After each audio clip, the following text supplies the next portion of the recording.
ئێوەتان باش بینەرانی عزیزی پێشەنگ تیڤ من بنار مستەفا هاتمۆلاتان بۆ ئیدامەدان بە بەرنمەیەک کە بەرنمەکانی ئەم هەفتەیەدا قەتعی تێکە و واتە شەمەی ڕابردوو لە کاتێکدا کە چاوپێکەوتمان هەبوو لەگەڵ هەورە تایر حەسەن بەهۆی برینی کارەبا و لاوازی خزمەت گوزاریەکان لە کوردستاندا قەتعەت کەوتە بەرنمەکەمان و ئێستاش دووبارە ئیدامەی ئەوە دەین و بەڵام لە سەرەتاوە لەگەڵ تاهیر حەسەن دەست پێ دەکەینەوە بە داوای لێبردنەوە لا بینەرانی ئازیز و لە تاهیر حەسەن کە ئەو قەتعە ڕوویدا و سوپاسێکی زۆریش بۆ بینەران کە زوو چەندین پەیامیان بۆ ناردین و ئاگاداریان کردینەوە لەو قەتعەی کە تێیکەوت. تاهیر حەسەن ئێوەرەت باش و سوپاس کە دووبارە دعوەتی ئێمە قبول کرد بۆ ئەوەی کە بتوانین سەر لە نوێ ئەو بەرنامەیە کە قەتعی تێکە و بەردەوام بین لەسەری. ئێوارەی خۆشتان باش سڵاو هەیە بیسەران و بینەرانی پێشەنگ تیڤ هیوادارم ئەم جارە کارەمان نەبڕێ.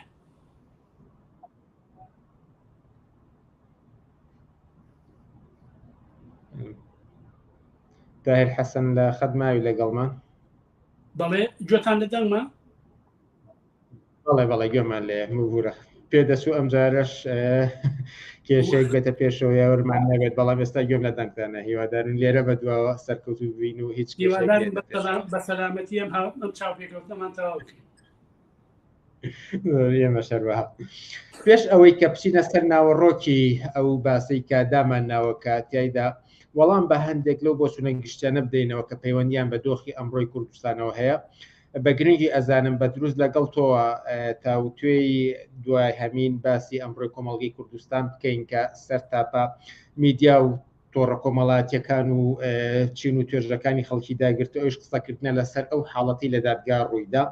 بەجا لەوەی کە کەیسەکە و زۆر وردەکاری ترکە ئەهێنێت ئەو هەموو ئەوانە قسەی لەسەر کرد بەڵام لەسەر دیمەنێک گرتە ڤیدیۆ کە بڵاو بووەوە تێیدا هێزە ئەمنیەکان پەلاماری کۆمەڵێک ژن دەدەن و توندوتیژیان بەرامبەر ئەنوێنن قسەی ئێوە چییە لەم بارەیەوە سەبارەت بەو گرتە ڤیدیۆی کە بینیتان و ئەوەش بە سرنج وەرگرین کە ئەمە لە هۆڵی دادگای کوردستاندا ڕوویداوە لە شاری سلەیمانی؟ بە بڕوای من ئەوەی کە ڕوویدا ئەگەرچی دڵی هەموو ئینسانێ کە دڵی فقط یەک زەڕە ئینسانێتی تیابێت دڵی یەگوشێوە و ناڕەحەتیەکە بەڵام شتێکی تازە نییە بۆ دەسەڵاتی بزوتنەوەی کوردایەتی کاری لەو بابەتە چەند ساڵێک بەر لە ئێستا خانە نشینان لە بەردەمی کە داوای موچەی خۆیانیانەکردایانە بەر شەق تەمەنی 67 ساڵ کەسی 40 ساڵ لە ژیانی لە جوانترین کاتەکانی تەمەنی بۆ خزمەتی کۆمەلگا بەکاری هێناوە و فقط ئێستا هاتووە داوای موچەی خانە نشینی خۆی ئەکات و موچەکەی پێنادەن ئەیەنە بەر شەق بۆ یەشتێکی ئاساییە کە لەنێو دادگای سلێمانیشە ژنانێک بە حکمێک کە بووە هەچیەکە بە حکمێک بووە یا هەر قسەیە کە کردویان لە دڵێکی گەرمەوە لە ناڕەحەتیەوە لە کەسێکی خۆشەویستیانەوە کە لە دەستیان داوە هەر قسەیەکیان کردووە بە هیچ شێوەیە قابلی قبول نییەوە ئەوەی کە سەرانی بزوتنەوەی کوردایەتی و چوزانم سەرانی یەکێتی و ناڕەحەتی خۆیان نیشاندا ڕێک ڕنگدان ینی کەوتنە ژێر فشاری ئەو کاردانەوە جەماوەریە فراوانەی لە ناوخۆ دەروی کوردستان بۆ کە نەیانتوانی نێنە سەرخەت بەڵام تۆ بێنە بەرچاو یعنی هەموو ئەوانە نیشانەدا کە پڕۆپۆچی دادگا پڕۆپۆچی قانون پڕۆپۆچی هەموو ئەوانە کە هەموو ڕۆژێ لە تەلەڤیزۆنەکە و باسیەکان باسی سەروەری یاساکەن باسی جیابوونەوەی دەسەڵاتی قەزایی لە جێبەجێکردنەکەن هەمووانە نیشانیدا کە ئەم شتێکی پوچ و بێناوە ڕۆکە کەسێک دەتوانێت لە نێو دادگا کەسان بەنە بەر شەق و هەتا زیندانیان بکەن جا تۆ بێنە بەرچاوت ئەمە لە نێو هۆڵی دادگایە لەم کاتی ئەنتەرنێت و لەم سەردەمی هینا کە شت زۆر زۆر کەمە شارێتەوە لەم سەردەمەیە و لە نێو هۆڵی دادگایە ئەمان ژن بەنە بەرشەق خەڵک بەنە بەرشەق تۆ بێنە بەرچاوت ئەبێ لە ئاسایشی سلێمانی ئەبێ لە دەستگای زانیاری ئەبێ لە ئاسایشی ئاکرێ ئەبێ لە نێو دەستگای پاراستن ئەبێ لە نێو ئاسایشی هەولێر تەسەوور کە دەبێت چ جەرایمێ چ تاوانێ بە حەقی ئینسانەکان بکەن دەبێت چ هۆیەک بەکاربێنن بۆ ئازاردان و بۆ ئەشکەنجەدان و بۆ بێکەرامەتکردنی ئینسانەکان بە بڕوای من ئەمانە هەمووی دانەدانە پەڵێ ڕەشن بە نێوچەوانی بردوتەوەی بۆ ژوان ناسیۆنالیزمی کوردەوە ئەوەی کە بەعز نەیکردووەمان خەریکن تەواویەکەن بە بڕوای من تەواو شتێکی چاوەڕوانکراوە تعبیر لە ناوەڕۆکیان تعبیر لە مێژویان بابەت لە ئاسایشی سلێمانی قایمقامی سلێمانیانی عدام کرد و پەتیان کردە ملی و کوشتیان کە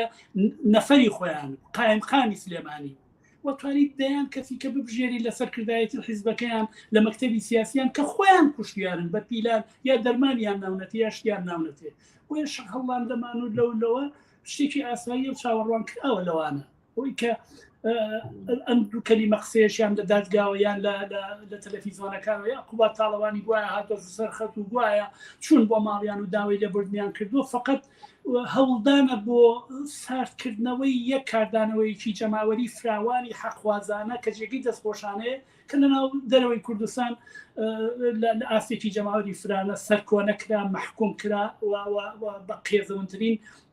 بە قێزەونترین کار تۆمار کرا لە مێژووی دەسەڵاتی یەکێتیە هیچی کەنی بەداخەوە جارێکی تریش بۆ بوونی ئەو زۆرە حاڵەتانە ئەگەر بێنە سەر بابەتەکەی ئەمڕۆمان ئەویش دۆخی کوردستان و زۆر بۆ چوونی جیاواز دەردەبڕێت لەسەر ئەوەی کە هۆکارەکانی پشتی ئەم دۆخەی ئەمڕۆی کوردستان چییە ئەم هەلومەرجی کە ئەمڕۆتیایەتی بۆچی دەگەڕێتەوە کۆمەڵێک بۆ چون هەیە من هەوڵەدەم هەندێکیان باسکەم و بزانم بۆ چوونی ئێوە لەم ڕۆوە چییە یەکێک لەوانە ئەوەیە کە باز دەکرێت ئەگەر ئەم حیزبانە لەگەڵ یەکدا ڕێک بن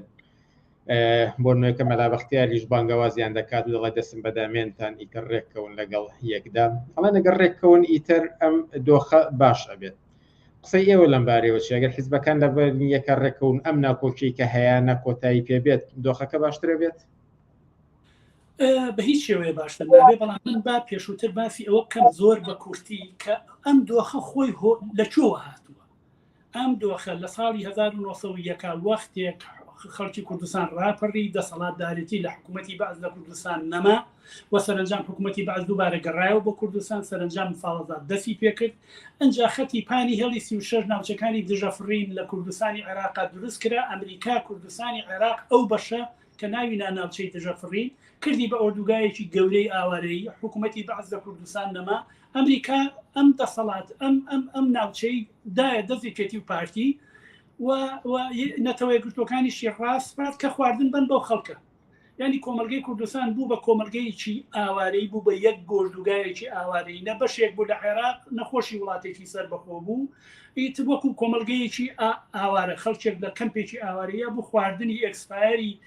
نەتەوەی گرتوەکانیانە هێناگە بیرتان بێ سابوون و نەوتی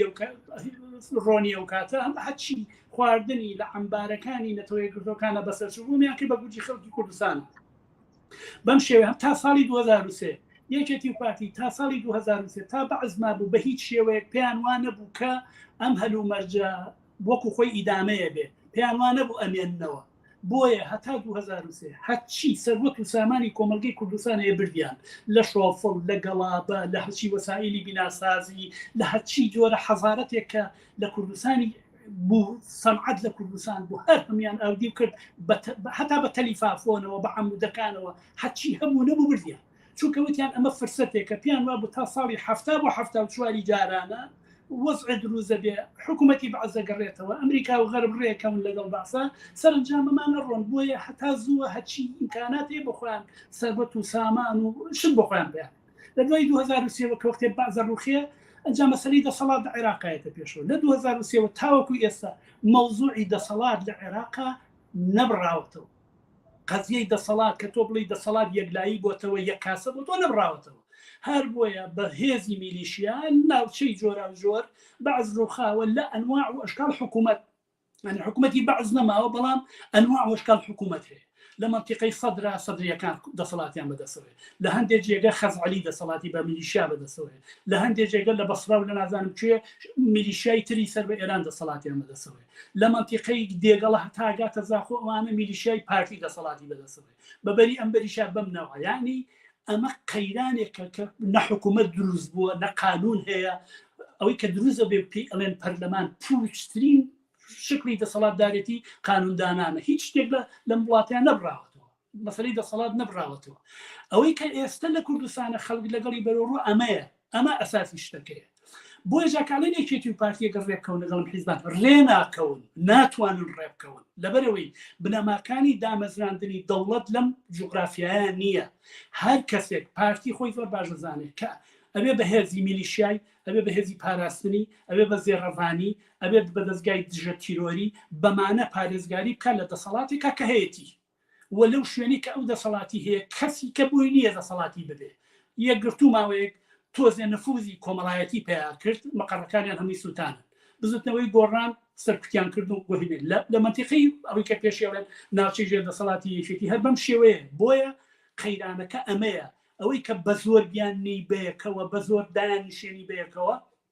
ناتوانێت حکوومەتێک دروستکاکە حکوومەتێکی پێناسەکراو بێ پەرلەمان معنای هەبێ هەڵبژاردن معنای هەبێ جا یەک فاکتەریکە هاتوتە ناو قەزیەوە ئەویش مەسەلەی قەیرانیانە لەگەڵ خەڵک هەتا ماوەیەک خەڵک لەگەڵ یان بۆ ئەتیمادی پێیان بوو باڕابوەستین بە وەختیان پێبین ئەمانە تازان تەجروبەیان نییە وردە فێری حکوومەتکردنە بن هەر لە شاخ بوون لی نازانن با فێر بن مەجاالیان بین سەری ڕێز بۆ موچەنەوینەکەین سەرنجام تەماشاکەنەوە خەڵکە دوای 30 ساڵ هەر ئەوان دەوڵەمەنگە بن و هەر خەڵک هەژارە بێ هەر ئەوان ئیمکاناتیان دەچێتە سەر و خەڵک هەر بێوەزع بێ بۆیە ئیتر خەڵک ئەم تەلیسمەی پشڕان ئیتر قڵشتی چینایەتی لە بینی خەڵک و لە بینی دەسەڵاتە هەتا ئاخرین ڕۆخەکان چۆتە خوارەوە سەرنجامی تر ئەم پردەی پەیوەندیێت لە بینی خەڵکی کوردستان و لە بینی دەسەڵاتی یەکێتی پارتی لە کوردستانە نەما ئێستا دەسەڵاتی یەکێتی پارتی لە کوردستان بەس بە چێگە ڕابڕێەوە بە چەک و بە پارە بە هیچ شتێکی کە ناڕابڕێەوە خەڵک هیچ ئەتیمە ئەمەش قەیرانێکی تری هێناوەتە پێشەوە ئەخیرەن قسە بکەم یەک خاڵێکی کەهاتوتە پێشەوە ئەم شەڕی کە لە ئۆکرانیا بڕێەوە ئەچێت جارێکی کە کاریگەریەکانی لەسەر کوردستان چونکە مەناتقی نفوز لەسەر ڕۆژڵاتی ناوەڕاستە ئەم شەڕش کاریگەری هەیە چونکە بەرەیەکی کە لەگەڵ رووسایە کە جمهوری ئیسلامیە ڕۆڵێکی گەورەی هەیە لەسەر وەزعەتی سیاسی عێراق و لەسەر وەزعەتی سیاسی کوردستان و ئەمەش کاریگەریەکی گەورەی هەیە لەنێو ئەم چێشمە کێش و هاتوچێ مەبەستمەیە ئەمەش دووبارە قەیرانەکەی جارێکی کە قوڵتر کردووە تەماشای بەغداکە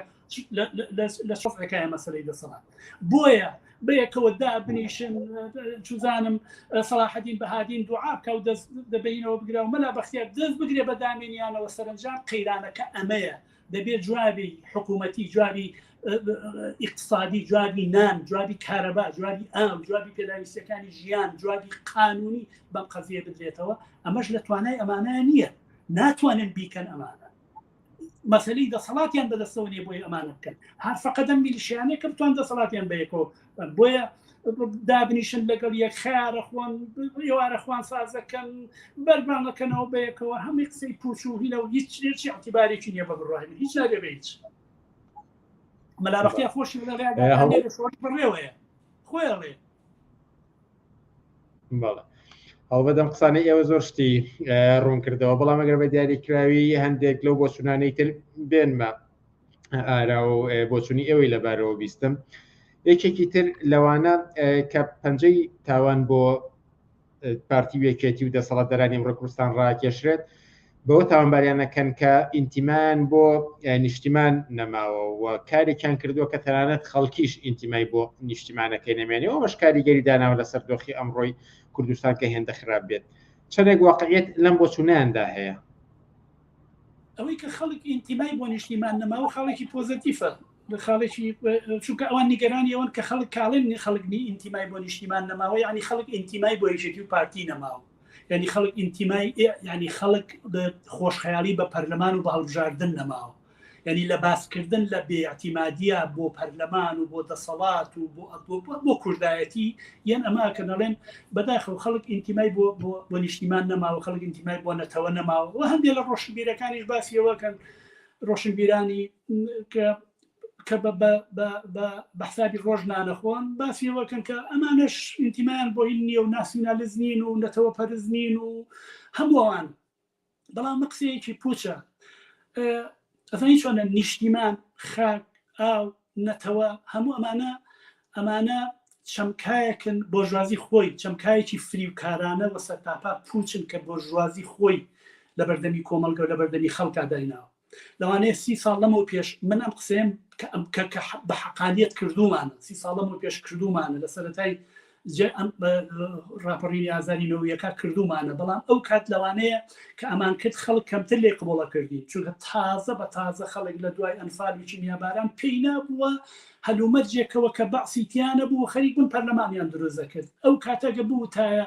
نیشتیمان خاک ئاو نەتەوە ئەمانە دەستەواژەی پوچن بۆ ژوازی ناسیۆنالیزمی کورد خسوێتی بەردەمی کۆمەلگا بۆ پارچە پارچەکردنی ڕیزەکانی خەڵک کەمتر لێت قبوڵە کرا یان چوزانم پێویست بەوە بوو دەلیلی زۆرتر بێنیتەوە کەمت ئەتوانی خەڵک قانعکەی بەڵام وەرە ئێستا با سێرێکی کوردستان بکەین نەچین بۆ شوێنی تر با سێرێکی کوردستان بکەین بزانین ئەم نیشتیمانە کە دەیانوت کەم بژی و کەڵ بژی لە پێناویە ئەم نیشتیمانە کە دەیانوت ژیان هیچ نییە دەبێ بکرێ بە قوربانی ئەم نیشتیمان و خاک و ئاوە لە پێناویە دەبێ هەچیت هێست بیدەی وەرە با سێری ئەم نیشتیمانەکەی بزانم نیشتیمانە چی داوە لە 1995 خەڵکی کوردستان بۆ کرێکارێکی بیناسازی دەبێت شەو ڕۆژ لە ماوەی 30 ساڵە دەبێت شەو ڕۆژ لە جێگەیەکە ڕابوەستێ بەشکم یەکێ بیبا بۆ سەرکار و کارێکی پێبا و ئەگەر کارەکەشی پێبا هیچ قانونێک نییە گرێبەستێک حق و حقوقی ئەم کرێکارە لەلایەن ئەم کەسەوە کە ئەیبا بۆ کار حق و حقوقی دیاری کرد بێت هیچ قانونێک بە ئارادانیە بە ئارزی خۆیەتی بە ئارزی کڕیار و فرۆشیاری ناو بازاڕە و ئەگەر ئەمە شانسی دەستکەوت کارێکی دەستکەوت بەهۆی نائەمنی کارەوە لەسەر بینایەکی 12 قاتیەوە کەوێتە خوار و ماڵ و مناڵەکەشێکەوە لەسەر جادە و هیچ کەسێکیش نییە نەحسابی خانە نشینی بۆ بکە نەحسابی قەرەبووکردنەوەی نائەمنی شوێنی کاری بۆ بکە وەلایە بکاتەوە لە مناڵەکانی ئەمە نیشتیمان بۆ ئەمایە بەم کرێکارێکی بیناسازی ئەگەر کاری هەبێت کرێکارێکی ژینگە پارێز و کرێکاری شارەوانی 40 ساڵ 30 ساڵ جادەکان پاکاتەوە 30 ساڵ 40 ساڵ ناڵێک جادە و کۆڵانەکان بۆگەن بکەن لەبەر میکرۆبوانە پاکێکەنەوە دوای 40 ساڵەکە خانە نشینیەکی بەنسیبە بێ خانە نشینەکەشی بۆکەن بەنیوە موچە بۆ یەکەن بە ڕوبع موچە و دوای بەشکەی ئەترازە کاتوەچێتە بەردەمیان داوای موچەکەیەکە بۆ مناڵەکانی ئەڵێ پارەم پێنێشید کڕم بۆ مناڵەکانی ئاسایشی پارێزەرانی نیشتیمان و نەتەوە و خاک ئەیەنە بە شەق و فرێنە زیندان بۆ منێکی ژن نیوەی کۆمەلگەی کوردستان نیشتیمان ئەوەی پێداوم جگەل لەوەی کە هەموو ڕۆژێ لە 8,000 مزگەوتەوە تەحقیر و سوکایەتی و کەرامەتم ئەشکێنرێ قانون دەرەکرێت بۆی 4 و 5 بمان بۆکو بەڕووماڵات مارەمان بکەن لە پیاوێ و ئەگەر شانسمان بوو مارەمان باریان کردی لە پیاوێ ئەو بە شەشمان ئەگەر حەزمان لە دڵاری بوو حەزمان کرد بە خۆشەویستی بکەین و ئازاد لەو کۆمەلگایە بژین نیشتیمان جێگەیەکی هەیە بۆمان وەکو بەشەری بێناونیشان لەو گۆڕستانە ئەمان نێژن ناوەکانیشمان لەسەر کە کێلەکان نانووسن فقط ڕقەمی لێنووسن و ئەمە دیاری نیشتیمانە بۆ ئێمەی لاوانی کوردستان وەختی خوێندنە تاواکە هیچ شوێنێ نییە کاری لێ بکەین هیچ جێگەیە نیە بەدڵی خۆمان بتوانین جلێ لەبەر بکەین بەدڵی خۆمان بتوانین ئێوارەیەک بەسەربەرین سەرنجام بلی ڕێگەی بەحری ئیجاگرین و هەزاران کەسمان لەنێو بەحری ئیجە و لەوەی گیان لەدەزەدا ئەمە دیاری نیشتیمان و خاک و ئاوە بۆ لاوانی کوردستان بۆ مناڵان تەماشاکە مامۆسایەک لە مەکتەبێکا کە سەر بە حیزبێکی ئیسلامیە 3 دانە پۆل تێکەڵ بەیەکەکەو لە حوشەی مەکتەبەکە بە بەرچاوی مدیرەکە و فێری نوێژ و فێری حەزابی قەبر و فێری چۆنێتی ناشتنی و چۆنێتی تەڵقینی و چۆنێتی عەزابی قەبر و فێری ئەمانەیانەکە بناڵی 4 و 5 تەلەبەی ابتیداییە لە کوردستانێکە کە لەو نیشتیمان و ئاوایە 8,000 مزگەوتی تایە بەڵام تەلەبە و 50 تەلەبە لە پۆلێکە دەردەڵێنەوە مامۆساکانیش ڕوبعی مەلاکانی کوردستان نین کە هەموو ڕۆژێک لە وەزارەتی ئەوقاف و لە منبەری مزگەوتەکان و تەحقیر و سوکایەتی بە ژن بە ئەدەب بە هونەر بە مۆدێرنیزم بە سکۆلاریزم بە جل لەبەرکردن بە خواردنەوەی سەرەتاییترین حقوقی خەڵکەکەن ئەوان محتەرمترن لە نێو کۆمەلگایە ئەوان موچیان زیاتر لە نێو کۆمەلگایە کرێکارانیش لەولاوە بێکار بێ ئیش ئەمە دیاری نیشتیمانە بۆ خەڵکی کوردستان لەوانەیە جوانترین وە پڕبەهاترین شعری شێرکۆ بێکەس ئەوە بێکە کە ئەڵێ ئەی نیشتیمان ئەگەر تۆ ببی بەیەسر و بارەتلیاکی قاچاق بێنی بۆ وڵاتەکەم هەرە بێ خۆشم بێی جاڵێ من چی مەویست لە نیشتیمان بێژگە لە گیرفانێکی بە حورمەت و لە پەنجەرەیەک ڕوو بە ئازادی بەڵام نەیانێ لە 30 ساڵی ڕابردووە نیشتیمان ئەم دەردانەی داوە بە کۆمەڵگا نەتەوە ئەمانی داوە بە کۆمەڵگا خاک و ئاو ئەمانی داوە بە کۆمەڵگا خاک و ئاوی ژێر و ژۆر بوون بە بلیاردێر و ملیاردێر لە کوردستان خەڵکی کوردستانی شەکە هاتووە ئەوە تا بۆ دەنکە حەبێ لە خەستەخانەکانە محتاجە بۆیە خەڵک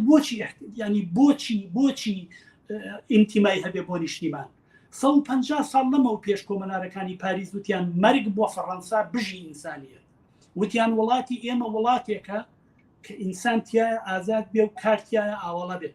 کوردستانێک کە تایە ملیاردێرەکان سەروەت و سامانی کۆمەلگایان بە زۆری چەک بە سەرسەری خەڵکەوە ڕاگرت بێ و مناڵانیش لە ترافیک لایتەکانە یان لە بەهارە گوڵە نێرگز بفرۆشن یان کلێنز بفرۆشن یان جانی سیارەکانی مەسئولەکان پاک بکەنەوە بۆ وێرانکردن باشە کۆمەلگەیە کە ئینسانەکان تایە ئازاد نەبن بۆ ئەبێ من ئینتیمان بۆی بێ وەکو محەممەد ماغود وتی ئینتیمای خەڵکی کوردستان بۆ نیشتیمانەکان فقط پێڵاوەکانیانە کە بە عەرزەکەیەوە لکانوە من ئەگەر لە کۆمەلگەیەکە ژیانێکی محتەرەمانە بەسەر نەبن بۆ بێ دیفاعی لێ بکەم تۆ تەماشاکە بۆرژوازی لە کاتی کە ئاساییە من ئەبێر هەموو ڕۆژێک کار بکەم یەک بزەویم لەسەر کۆمەلگەیە نییە دەبێت کرێ بم بۆ ئەوەی کە شەو لە جێگەیە بخەوم دەبێت پارە بم بۆی لە جێگەیەکە بخەوم دەبێت پارە بم بۆ مناڵەکانم بۆی بچن بۆ مەکتەب هیچ ئەمە نیشتیمانە لە کاتی ئاسایی ئەمە وەزعەکەی بەڵام لە کاتی کشیا کە ئەم نیشتیمان و نەتەوەیە کە سەروەت و سامان و جێگەی ڤیلا و خۆش گوزەرانی و بەهەشتە بۆ سەرمایەداران و بۆ ساحەبیان حیزبانە کاتێک نیشتیمانیش تووشی خەتەرە بێت هێرشێکی بۆ سەرێت ئەنجا داوا لەنەوەی کرێکاران و زەحمەت چێشان و مامۆستایانەکەن وەرن فریای نیشتیمان کەون نیشتیمان لە خەتەرایە یەک نوکتێک قسەکانم تەواوکەم یەک هونەرپیشەیەکی ئێرانی کاتی خۆی ناوی سەمەداغا بوو کاتی شەستەکان و هەفتاکانی سەدەی پێشوو ئەڵێ خومەینی بە ئێمەی وت ئیسلام دەرخەتەرە شەڕی ئێران و عێراق باسەکە ئەڵێ خومەینی بە ئێمەی وت ئیسلام دەرخەتەرە باید همه با جنگ بدیم ئەڵێ وەختی ڕفتم اونجا دیدم من خودم در خطر هستم ئیسلام در خطر نیست ئەڵێ وەختی چوومە ئەوێسێنم کە من خۆم لە خەتەرام ئیسلام لە خەتەرە نییە بۆیە هەمیشە لە کاتی خەتەرە ئەوەی کە ئەنە بیکەن بە زەخیرەی پارێزگاری لەو خاک و ئاوە کە ئەوان تایە سەروەت و سامان و هێزی چەکدار و دەستگای پاراستن و ئاسایشیان تیا دامەزرانوە داواکرد لەنەوەی کرێکار و زەحمەت چێش پارێزگاری لێ بکە بۆیە ئەوەی کە خەڵک ئینتیمای نییە بۆ ئەم خاک و ئاوە ئەو خاڵێکی موسبەتە نەچێ بۆ ئینتیخاباتی نەچێ بۆ پەرلەمانی قەناعەتی بە قانونەکەی هەیە و ئەمە زەمینەی هەڵگرستانی شۆڕشێکە کە مەلابەختیان لێ ترسێ هەموو قسانە پرسیاری تر و قسەی تر ئەیهێنێ بە دوای بەڵام پێم خۆش بچمەسەرەوە پرسیارانەی کاتر ئامادەم کردووە یەکێکی تر لەو بۆ چوونانەی کە ئەوسێت بە تایبەتی لە نێو هەندێک لە ڕۆشنبیراندا هەندێک جار باز دەکەن ئەوەیە کە ئەم دەسەڵاتدارانەی ئەمڕۆی کوردستان عەقڵێتی ئەم سەردەمایان نییە نەهاتوون لەگەڵ دنیای هاوچەرخە بە شێوەیەک یعنی نازانن لەوە زیاتر نازان و هەڵ ناگرێت قسەی ئێوە لەم بارەیەوە چییە؟ ئایا قسەکە نەزانین و نەبوونی عەقڵێتە یان ئەکرێ هۆکاری تری لە پشتەوە ببینین؟ ئەزانی من لە حەبەی شوباتە لەبەر دەرکی سەلا جوابی ئەو قسەیەمدایەوە چونکە ئاگام لێ بوو هەنێ لەوانەی کە لە ئەنجومەنی سەرای ئازادی بوون وەختی قسەیانە کرد باسی ئەوەیانە کرد کە ئەمانە تێناگەن ئەمانە خێڵەکین ئەمانە هەستی پێناکەن عەقڵیان پێناشتێ ئەمانە قسەی پوچن ئەدانی چۆنە ئەمانە ئەمەیان پارە هەیە کە ئەگەر نەشزانن ئەمەندایان پارە هەیە بتوانن بچن لە باشترین مامۆستاکانی فەڕەنسا ئەمریکا بەریتانیا ئەڵمانیا دانیشن 6 مان فێری دەرسیان کەن حکومداری چۆن ئەکرێ قانون چۆن بڕێوە ئەبرێ دەستور چۆن ئەنووسرێ ئەوان ناتوانن ئەوانە بکەن چۆن ناتوانن بیکەن بەڵام پرسیارەکە ئەوەیە ئێستا تەماشاکە کوڕەکانی مەسعود بەرزانی خۆ هەموو دکتۆرایان لە جامعەکانی ئەمریکا خوێنووە هەمووی باشترین زمانە زانن هەموو علمیان لەوێ خوێنووە بەڵام وەختی هاتووە بۆ کوردستان و لە منتیقەی بارزان دانیشتۆ جامانەیەکی سووری بەسووە و خەریکی بەڕێوەبردنی عەشیرەتە لەبەرەوەی ئەو سیستەمە بەم شێوەیە بڕێوەچێ ئەوان خۆ بۆ نهاتون تۆ دەسەڵاتێکی ئازاد و یەکسان و خۆشگوزەران لە کوردستانەدا بمەزرێنن ووعدی ئەوەشیان بە خەڵکی کوردستان نەیاوە بۆەوە نەهاتوون ئەو هەلو مەرجە کە پێم بوو پێشووتر جوابم داوە وتم ئەو بوحران و قەیرانە کە مەسەلەی دەسەڵات تەواو نەبوو 2 میلیشیا دەستیان بەسەر ئەو حیزبەیە گرتووە بەسەر ئەو جوگرافیا گرتووە کە پێڵێن کوردستان ئەم جۆرە دەسەڵاتی پێویستەکە ئێستا ئەوان هەیەە زۆر غەڵەتە تۆ تێبگەی لەوەی کە بابە ئەمە نازان پەرلەمان بڕێەوە بەرن نا پەرلەمان ئەو کارتۆنەیە بۆ ئەو دەسەڵاتە میلیشیاییە بۆ ئەمە پارە سەر بکەن ئەم هەموو تەلەڤیزۆنە کە دایان ناوە ئەم هەموو پەیمانگای دینیە کە دایان ناوە ئەم هەموو وەزارەتی ئەوقافە کە دایان ناوە ئەم هەموو سەتەلایت و کەناڵی سەتەلایتە کە دایان ناوە بۆ دایان ناوە کە ئەم فۆرمە لە دەسەڵات بڕێەوە بەرن و ئەمە بکەن بە زەهنیەتی خەڵکو بکەن بە زەهنیەتی کۆمەلگا و بە جۆرێک پاروی دەمیان پاروی دەمی خەڵکیان گرتووە تۆ تەماشاکە ئەگەر خۆشیان نەزان جەریدە بنووسن باشترین ڕۆشنبیرەکان کە قەڵەمیان هەیە و کە ئەتوانن شت بنووسن پاری خەیاڵیان هێنێ بۆی تەلەڤیزۆنەکانیان بۆ بڕێوە بەرن بۆی جەریدەکانیان بۆ بڕێوە بەرن بۆی شتەکانیان بۆ تەرجومەکەن بۆیە ڕەبتی بەوە نیە نازانن زۆر باش دەزانن کە ئەم شێوە لە دەسەڵاتەی کە هەیە ئەم هەلو مەرجە سیاسی و قەیرانی کە هەیە ئەم جۆرە دەسەڵاتی پێویستە ئەخ تۆ من یەک پرسیار لە تۆەکەم ئەگەر حکوومەتێکی ئازاد و یەکسان بێ ئەگەر داهات و سەروەت و سامانی کۆمەلگا وەکو یەک تەوزیع بکرێ ئەگەر ژن و پیا و یەکسان بن یعنی مەبەسمە شێوە لە مۆدێلێکە لە ئەوروپا بچێ ئەوەی کە پێڵەن خۆشیان ئیدعاەکەن دیموکراسی و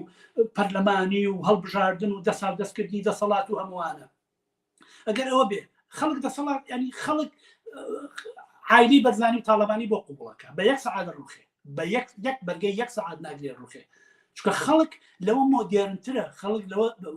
لەوە وشیارترە بۆیە بەم شێوەیە لە پاڵ دەستگای سەرکوتا لە پاڵ 8,000 مزگەوتە لە پای دەستگای پاراستنە لەبەر دەستگای تیرۆرە لە 100,000 چەکدارە بەمام دەسەڵاتە ڕاگرن و لە پەنایە ئەم کۆنەپەرستیە بەڕێوابن ئەم شێوە فۆرمە لە دەسەڵاتی بزوتنەوەی کوردایەتی لەمە باشتری لێ چاوەڕوان ناکرێت بۆیە دووبارەیەکەمەوە ئەگەر کەسێ بە تەمایە دەسەڵاتە چاکە ئەگەر کەسێ بە تەمایە چاکسازی لەم دەسەڵاتەیە بکەن بەس خەوە بینێ ئەم دەسەڵاتە بەم شێوەی ئێستەی ئەتوانێت درێژە بە عمری خۆی بە ئەمڕۆ بگەینێ بە سبەینێ هەرواژەکات ئەمڕۆ بگەێنێ بە سبەینێ ئەم دەسەڵاتە قابلی چاکردن نییە بەم شێوەیە توانێم قەیرانە بڕێوە بێت تۆ تەماشاکە هەمیشە ئومێدی ئەوەیە لە بەغا لە ناوەندی عێراق لە ناوەندی دەسەڵاتە کێشە بێت ئەڵێ هەتا ئەوان یەک بکوشن هەتا ئەوان تێک بەربن ئێمە وەزعمان باشە ڕاستەکە چونکە ئەگەر مەرکەز یەکلایی بێتەوە مەسەلەی دەسەڵات لە بەغدا یەکلایی بێتەوە قبولی ناکەن لە یەکێتی پارتی هێزی چەکداریان هەبێ قبولی ناکەن بە ئاسانیەوە تازە بەم حکوومەتە شەق و شڕەی بەغاشەوە ئەوتە هێزی چەکداری خەریکێناوە بەسەر بیرەنوتەکانی خۆرمەڵەیە داگیریکە و ئەشیکا ئەگەر یەک تۆس هێزی توانای بێ بەبەرابێتەوە ئەی کات بۆیە چاکسازی هەڵ ناگرێ و ئەم فۆرمە لە دەسەڵاتە و ڕەتی بە عاقڵی و ناقڵی ومانەوە نیە زۆر باشی لێزانن کە چۆن ڕابڕێەوە ئەی ڕەتانشێ لەسەر ئەو بۆچوونەی کە ئەیگەڕێنێتەوە بۆ دەوری ئەشخاصەکان بۆ نەباس لە ڕۆڵی جەلال تاڵەبانی ئەکرێ ئەگەر بەهاتایە و جەلال تاڵەبانی هێشتا لە ژیاندا بمایە ئەوها ئەم دۆخی ئێستا دروست نبوو بۆ نمونە ڕێکەوتن لەگەڵ بەغدادا زۆر ئاسانترە بوو تەنانەت لە نێوان پارتی دیموکراتی کوردستانیشدا ئەم جۆرەی داعاکراوە هەر لە نەوەیەکێتیدا نەبووە یاخود هەندێک بۆچوون هەیە کە دەوترێت ئەگەر لاهوری شێخ جەنگی بۆ نمونە ئەوها پەراوێست نەخرایە ئەیتوانی سنوورێک بۆ پارتی دیموکراتی کوردستان دابنێت ئەم ڕۆڵی ئەشخاصانە چۆن دەبینیت؟ من لەوە تێگەم کە ڕۆڵی ئەشخاص لە نێو ئەحزابی سیاسیە هەتا لە مجتەمەعە یعنی لە مێژووە ئەشخاص دەتوانێت دەوری ببێت لە نێو بزوتنەوەی کۆمەڵایەتیەکانی خۆیان بەڵام ئەمەی کە منیژە ئەو بۆچوونانم بیستووە کە باسیەوە کرێ بۆ نمونە کاتێکە جەلال تاڵەبانی هەبوو پیانەوت سەمامی ئەمان ئەمانە قسەی پوچ و غێرە زانستین چونکە تۆ بێ جەلال تاڵەبانی بەریتە ئەو فازی کە تایە بوو بەسەر کۆمان ئەو کاتە وەزعی سیاسی عێراق چۆن بوو هێزە سیاسیەکان چۆن بوون ئەو کاتە تەوازنخوا بە قازانجی یەکێتی و پارتی بوو بۆیە قسەیان لە جەلال تاڵەبانی قبوڵە کرد و بۆیە هەر جەلال تاڵەبانیشیان بەسەر وەزیران قبوڵە کرد و ئیشی جەلال تاڵەبانیش لە مێژووی ئەو ماوەیە کە هین بووە کە ئێستا زۆرترین شتی کە لەسەر سایتەکانی بینی نوکتە جێڕانەوەی لەگەڵ تەزویع بەیان و دەعوەتکردنی ئەملاولا و سپاردنی کێشە و ململانەکانی ئەمڕۆ بەسبەینێ ئەوەی کە لیان قبوڵە کرد و جویان لە قسەکانیەگرەوە بە هێزیان نەبوو ئەوان توانایان نەبوو ئەم خەزعەلی و عامری و مالکی و چی ئەمانە پارە لە گیرفانیانە نەبوو بکات هێزی چەکداریان نەبوو ئێستا ملیاردێرن ئێستا هێزی چەکداری سەدان هەزار کەسیان هەیە بۆیە ئێستا مەسعود بەرزانی گوێی لێ ناگیرێت کە مەسعود بەرزانی کاراکتەرێکی لە نێو بزوتنەوەی کوردایەتیە لە جەلال تاڵەبانی بەهێزترە چونکە جەلال تاڵەبانی هەتا بۆ حیزبەکەی خۆشی چەسپێکی باش نەبوو بۆ پێکەوەنانیان هەر لە بیدایەتەوە کەسکەتێری یەکێتی بووە تاوەکو ئەو کاتێکی جانی لێدەزاوە لە بیدایەتی شەو کەسکەتێری یەکێتی بووە هەمیشە لە نێو ڕیزەکانی یەکێتیا ئیختلافات و ململانێ و چێشمەکێش و جیابوونەوە هەبووە هۆیەکەی ئەوە بووە جەلال تاڵەبانی نەیتوانی وە جوابی ئەم کێشانە باتەوە نەیتوانیوە چکە کێشەکان کێشەی سیاسی بوون نەیتوانی وە جوابی باتەوە جارێ هەتا دوای ئەوەی کە هاتوونەتە دەرەوە شارەکان ئیتر بە دەمانچە تەوزیعکردن بە ئیمتیازات تەوزیعکردن مەکتەبی سیاسی تەوزیعکردن پەور و پارە و ئەرزە تەوزیعکردن بەمانە ماوەیەکی اختلافەکانی بەڕێوە ئابرد لە سەردەمی جەلال تاڵەبانیە نەوشیبانی مستەفاجیا بۆ نیوەی هێزەکانی یەکێتی لەگەڵ خۆیان برد و جەلال تاڵەبانی نەیتوانی کارێ بکە بەڵکو یەکێتی تا ئاخرین ئازەعیف بوو مەبەستمەوەیە ئەوەی کە ئەڵێ کاتی خۆی وا بۆ کاتی خۆی تەوازنی هێز بە قازانجی یەکێتی و پارتی بوو ئەوان بەری ئەو بەرزەعیف بوو ئێستا جەلال تاڵەبانی بمایە لە فواد بەقەر فواد مەعسوومی پێکرا هیچی کەی پێ ناکرا بۆیە ئەوە قسەیەکە یان ئەمەی لاوری شێخزایی تازە لەوە مناڵانەترە چونکە چێشم هێز ئەو یەکێتی قبولی کردووە ئەو شتە بڕاوەتەوە لای ئەمریکاش بڕاوەتەوە لای هەموو لایەک بڕاوەتەوە لای جمهوری ئیسلامیش بڕاوەتەوە لای تورکیاش بڕاوەتەوە لە نێو دەسەڵات لە کوردستانە یەکێتی پارتی هێزی یەکەم کە ئەوان بە ئیعتیمادەوە سەیریەکەن پارتی هێزی یەکەمە یەکێتی هێزی دووەمە یەکێتی ئەمەی قبول کردووە بۆیە چۆتە نێو حکوومەت بۆیە نائیبیەکەی وەرگرتووە بۆیە لە هەموو شتێکا برابچووکەکەی وەرگرتووە هەموو واقعیەتە دیارە ئەمەی قبول کردووە لاوریش ئەمەش ئەم تەوازن قوایە لە سیویەکی ئابەوە گۆڕاوە ئەم تەوازن قوایە تا پێشووتر تا هەولێر بەدەستێکێتیەوە بوو دوای سیوێکی ئاب تەوازنخوا بە قازانجی پارتی گۆڕا و لە سیوێکی ئابۆ تاوەکو ئێستا تەوازنەکە بە قازانجی پارتیە و هەتا هاتووەم هێزش زیاتر بووە چونکە لە نێو دەسەڵاتی یەکێتیە چەندین جاری کە زەعیف بووە ئەم هاتوو هاوارانەی کۆبوونەوەی یەکێتی و دیداری یەکێتی و چەپڵە لیان و هوتاف لیان ناتوانێت یەک ئەمەمە کێشەکانی یەکێتی هەرکات چکە کێشەکانی یەکێتی کێشەیەکی فراوانتر و قەیرانێکی فراوانترە کە بێت جواب هەر ئەو هاتوو هاوارانەی کە هەر ئەو ڕۆژەیکەن بۆ بەیانیەکەی مەسلەی ئابووری مەسلەی موچە مەسلەی جوابدانەوە بە چارنووسی کۆمەلگا مەسلەی پەرلەمان مەسلەی ئازادی سیاسی هەموومانە لەسەر مێزەکان وەساوە کە هیچ جوابێکیان بۆی نییە و ئەمانە ڕیشەیە و قەیرانن دەسەڵاتی قەیرانی حکوومەتی قەیرانی دارایی قەیرانی اقتصادی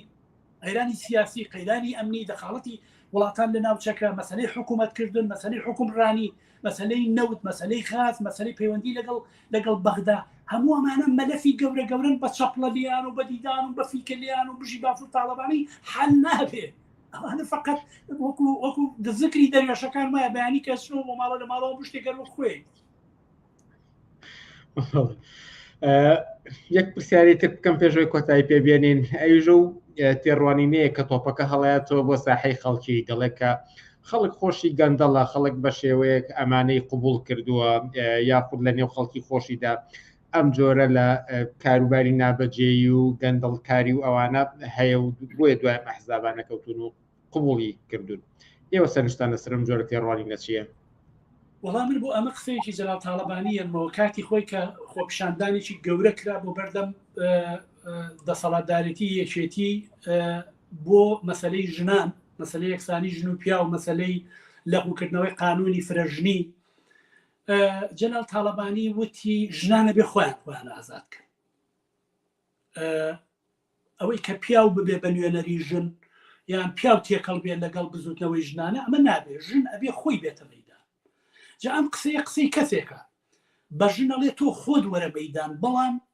مزگەوتی داناوە بۆ تەحقیری ژن قانونی فرەژنی داناوە بۆ سوکایەتی بە ژن قانونی پیاوسالاری داناوە بۆ سوکایەتی بە ژن تەواوی خوێندنەکانی قوتابخانەکان لە ئیبتیداییەوە تا ئەگاتە زانکۆکان هەمووی تەحقیرە بەژن، هەموو وتاری مزگەوتەکان هەمووی تەحقیرە بەژن.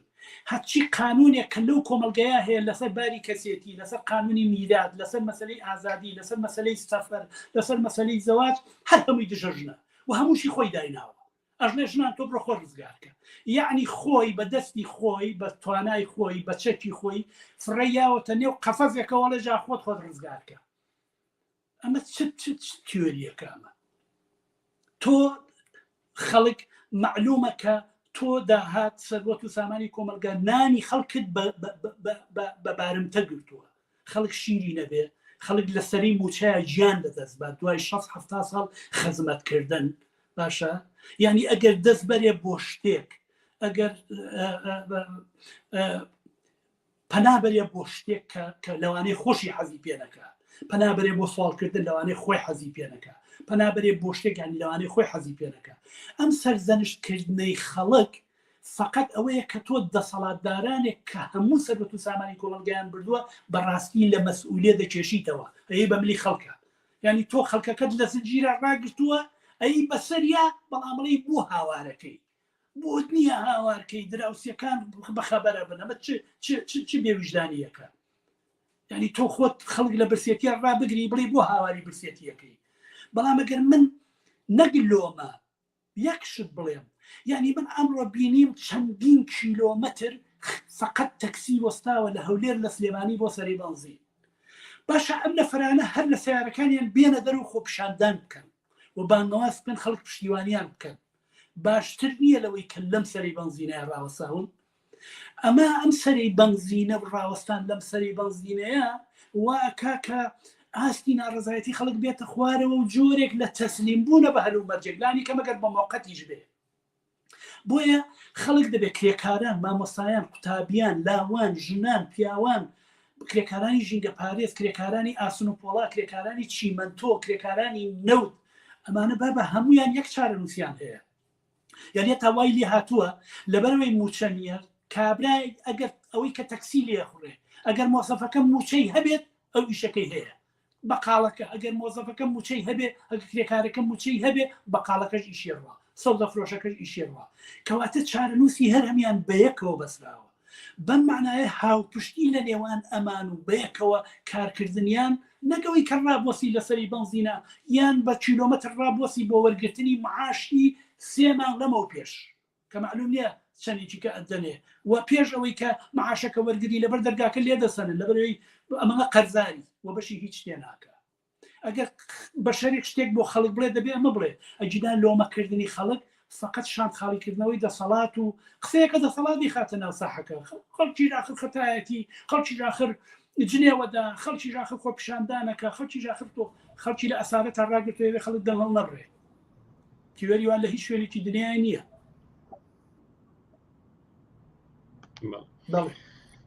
دار حەسەن ئەو پرسیارەکانی من بوو، ئەگەر شتێک ما بێت تۆ پێت خۆش بێت لە کۆتاییدا ئاماژەی پێ بدەن فەرمون بە کورتی. زۆر سپاس دەکەم، زۆر سپاس بۆ ئەو گوێگر و بیستەران و بینەرانی ڕادیۆ تەلەڤیزیۆنی پێشان، زۆر سپاس بۆ ماندووبوونیان کە بە دیارمانەوە وەستانیان دواتر بە دیارمانەوە بن و گوێ ئەگرن. زۆر سپاس بۆ تۆش بنارگیان، بە سڵامەتی دەرچووە ئەم شەو. دووبارە سپاس بۆ تۆ بە داوای لێبوردنەوە لە تۆ لە بینەرانی ئازیز کە شەمە ئەم قەڵقەی دێکەوت. سپاس کە توانیمان هەر لە ماوە کورتەدا ئەم جاریان بە سەرکەوتن ئەنجامی بدەین. ئازیزان لێرەدا دێینە کۆتایی ئەم بەرنامەیەمان. شەمە بەرنامەکانمان بەردەوام دەبێت، ئێوەش لە گەڵمان بن و هەر سەرنج و تێبینیەکتان هەبێت دەتوانن بۆمانی بنێرن. تا شەمە کاتێکی خۆش بۆ هەموو لایەک و هەرشاد و سەرکەوتوو بن.